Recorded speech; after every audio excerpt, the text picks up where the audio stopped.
at a lunch wagon down near the waterfront, Bud stopped and bought 2 hot dog sandwiches and a mug of hot coffee boiled with milk in it and sweetened with 3 cubes of sugar. Oh boy! He ejaculated gleefully when he set his teeth into biscuit and hot hamburger. Leaning back luxuriously in the big car, he ate and drank until he could eat and drink no more. Then, with a bag of bananas on the seat beside him, he drove on down to the mall, searching through the drizzle for the big gum sign which Foster had named. Just even with the coughing engine of a waiting through train he saw it, and backed in against the curb, pointing the car's radiator toward the mainland. He had still half an hour to wait, and he buttoned on the curtains of the car, since a wind from across the bay was sending the drizzle slantwise. Moreover, it occurred to him that Foster would not object to the concealment while they were passing through Oakland. Then he listlessly ate a banana while he waited. The hoarse siren of a ferry boat bellowed through the murk. Bud started the engine, throttled it down to his liking, and left it to warm up for the flight. He ate another banana, thinking lazily that he wished he owned this car. For the first time in many a day his mind was not filled and boiling over with his trouble. Marie and all the bitterness she had come to mean to him receded into the misty background of his mind and hovered there, an indistinct memory of something painful in his life. A streetcar slipped past, bobbing down the track like a duck sailing over ripples. A local train clanged down to the depot and stood jangling its bell while it disgorged passengers for the last boat to the city whose wall of stars was hidden behind the drizzle and the clinging fog. People came straggling down the sidewalk, not many, for few had business with the front end of the waiting trains. Bud pushed the throttle up a little. His fingers dropped down to the gear lever, his foot snuggled against the clutch pedal. Feet came hurrying. 2 voices mumbled together. "Here he is," said one. "That's the number I gave him." Bud felt someone step hurriedly upon the running board. The ton door was yanked open. A man puffed audibly behind him. "You ready?" Foster's voice hissed in Bud's ear. "Raring to go?" Bud heard the second man get in and shut the door, and he jerked the gear lever into low. His foot came gently back with the clutch, and the car slid out and away. Foster settled back on the cushions with a sigh. The other man was fumbling the side curtains, swearing under his breath when his fingers bungled the fastenings. "Everything all ready?" Foster's voice was strident with anxiety. "Sure thing." "Well, head south, any road you know best. And keep going, till I tell you to stop. How's the oil and gas?" "Full up. Gas enough for 300 miles. Extra gallon of oil in the car." "What d'ya want?" "The speed limit through town." "Nar. Side streets, if you know any.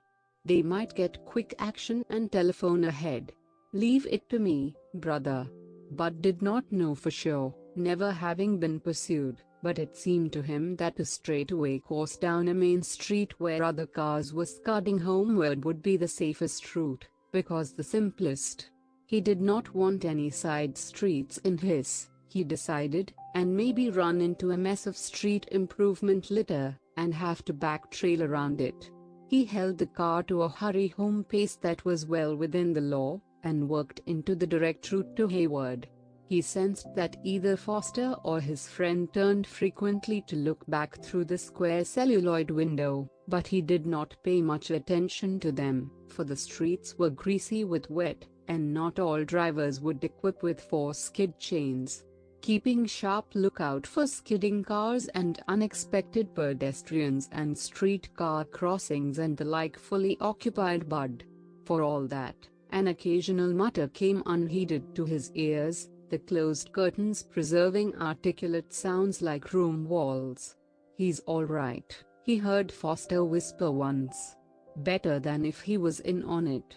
He did not know that Foster was speaking of him. "If he gets next," the friend mumbled. "Ah, quit your worrying," Foster grunted. "The trick's turned, that's something." Bud was under the impression that they were talking about father-in-law, who had called Foster a careless hound, but whether they were or not concerned him so little that his own thoughts never flagged in their shuttle weaving through his mind. The mechanics of handling the big car and getting the best speed out of her with the least effort and risk, the tearing away of the last link of his past happiness and his grief, the feeling that this night was the real parting between him and Marie, the real stepping out into the future itself, blank beyond the end of this trip, these were quite enough to hold Bud oblivious to the conversation of strangers. At dawn they neared a little village. Through this particular county the road was unpaved and muddy, and the car was a sight to behold.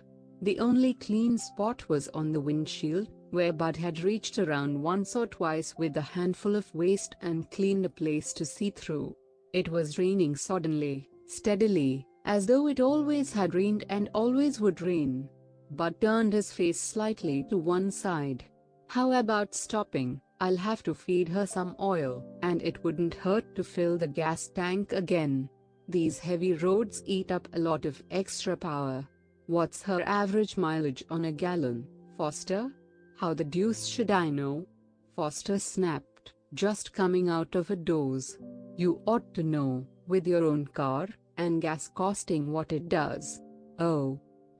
What was it you asked?" Foster yawned aloud. "I must have been asleep." "I guess you must have been, all right," Bud grunted. "Do you want breakfast here, or don't you?" "I've got to stop for gas and oil, that's what I was asking."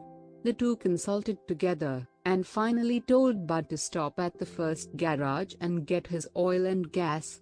After that he could drive to a drugstore and buy a couple of thermos bottles, and after that he could go to the nearest restaurant and get the bottles filled with black coffee, and have lunch put up for 6 people. Foster and his friend would remain in the car. Bud did these things, revising the plan to the extent of eating his own breakfast at the counter in the restaurant while the lunch was being prepared in the kitchen. From where he sat he could look across at the muddy car standing before a closed millinery and dry goods store. It surely did not look much like the immaculate machine he had gloated over the evening before, but it was a powerful, big brute of a car and looked its class in every line. Bud was proud to drive a car like that. The curtains were buttoned down tight, and he thought amusedly of the 2 men huddled inside, shivering and hungry, yet refusing to come in and get warmed up with a decent breakfast. Foster, he thought, must certainly be scared of his wife, if he daren't show himself in this little rube town. For the first time Bud had a vagrant suspicion that Foster had not told quite all there was to tell about this trip.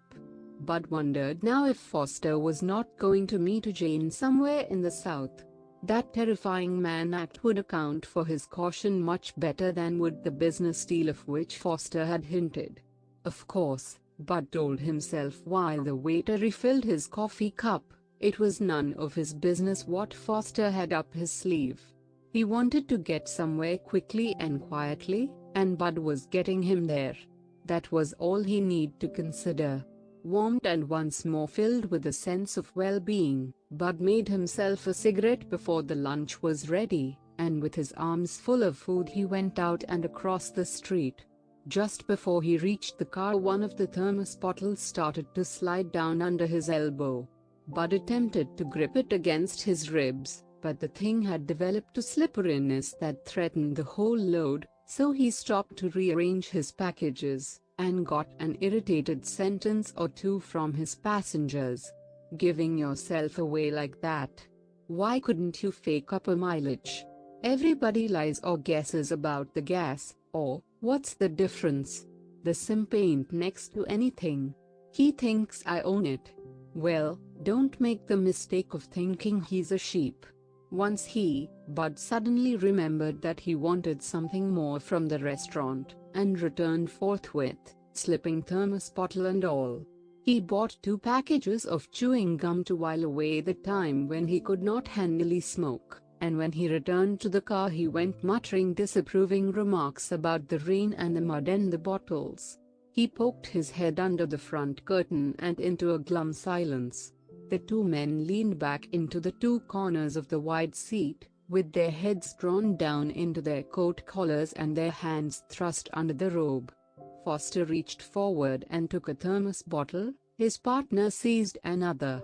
"Say, you might get us a bottle of good whiskey, too," said Foster, holding out a small gold piece between his gloved thumb and finger. "Be quick about it though, we want to be traveling." Lord, it's cold. Bud went into a saloon a few doors up the street, and was back presently with the bottle and the change. There being nothing more to detain them there, he kicked some of the mud off his feet, scraped off the rest on the edge of the running board and climbed in, fastening the curtain against the storm. "Lovely weather," he grunted sarcastically. "Straight on to Bakersfield, huh?" There was a minute of silence save for the gurgling of liquid running out of a bottle into an eager mouth. Bud laid an arm along the back of his seat and waited, his head turned toward them. "Where are you fellows going, anyway?" he asked impatiently. "Lawson," the stranger gurgled, still drinking. "Yuma," snapped Foster. "You shut up, Mert. I'm running this." "Better, Yuma. You hit the shortest trail for Yuma, Bud. I'm running this." Foster seemed distinctly out of humor. He told Mert again to shut up, and Mert did so grumblingly, but somewhat diverted and consoled, Bud fancied, by the sandwiches and coffee, and the whiskey too, he guessed. For presently there was an odor from the uncorked bottle in the car. Bud started and drove steadily on through the rain that never ceased. The big car warmed his heart with its perfect performance, its smooth, effortless speed, its ease of handling. He had driven too long and too constantly to tire easily, and he was almost tempted to settle down to sheer enjoyment in driving such a car. Last night he had enjoyed it, but last night was not today. He wished he had not overheard so much, or else had overheard more. He was inclined to regret his retreat from the acrimonious voices as being premature. Just why was he a simp, for instance? Was it because he thought Foster owned the car? Bud wondered whether father-in-law had not bought it, after all. Now that he began thinking from a different angle, he remembered that father-in-law had behaved very much like the proud possessor of a new car. It really did not look plausible that he would come out in the drizzle to see if Foster's car was safely locked in for the night.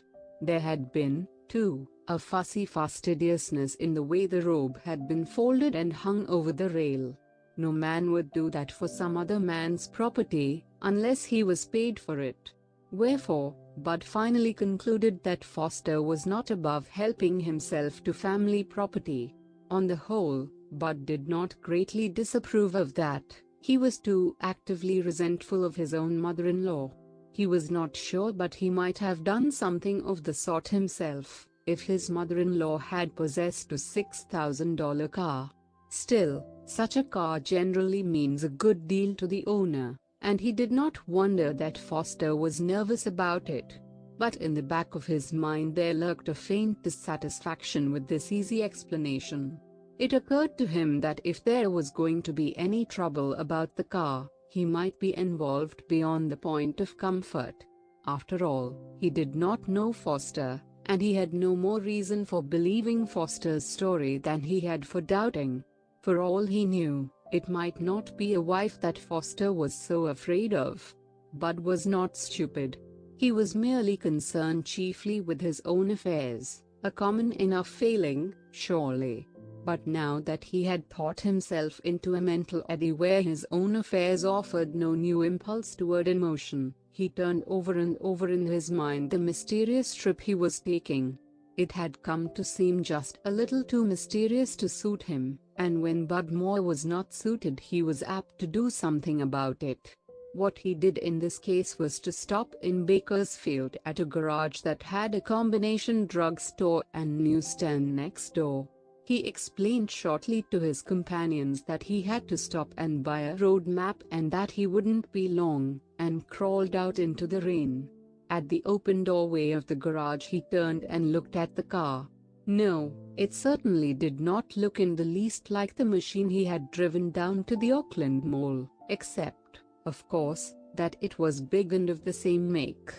It might have been empty, too, for all the sign it gave of being occupied. Foster and Mert evidently had no intention whatever of showing themselves. Bud went into the drugstore, remained there for 5 minutes perhaps, and emerged with the morning paper which he rolled up and put into his pocket. He had glanced through its feature news, and had read hastily one front-page article that had nothing whatever to do with the war, but told about the daring robbery of a jewelry store in San Francisco the night before. The safe, it seemed, had been opened almost in plain sight of the street crowds, with the lights full on in the store. A clever arrangement of 2 movable mirrors had served to shield the thief, or thieves. For no longer than 2 or 3 minutes, it seemed, the lights had been off, and it was thought that the raiders had used the interval of darkness to move the mirrors into position, which went far toward proving that the crime had been carefully planned in advance. Furthermore, the article stated with some assurance that trusted employees were involved. Bud also had glanced at the news items of less importance, and had been startled enough, yet not so much surprised as he would have been a few hours earlier, to read, under the caption, "Daring Thief Steals Costly Car," to learn that a certain rich man of Oakland had lost his new automobile. The address of the bereaved man had been given, and Bud's heart had given a flop when he read it. The details of the theft had not been told, but Bud never noticed their absence. His memory supplied all that for him with sufficient vividness. He rolled a cigarette, lighted it, and with the paper stuffed carelessly into his pocket he went to the car, climbed in, and drove on to the south, just as matter-of-factly as though he had not just then discovered that he, Bud Moore, had stolen a $6,000 automobile the night before.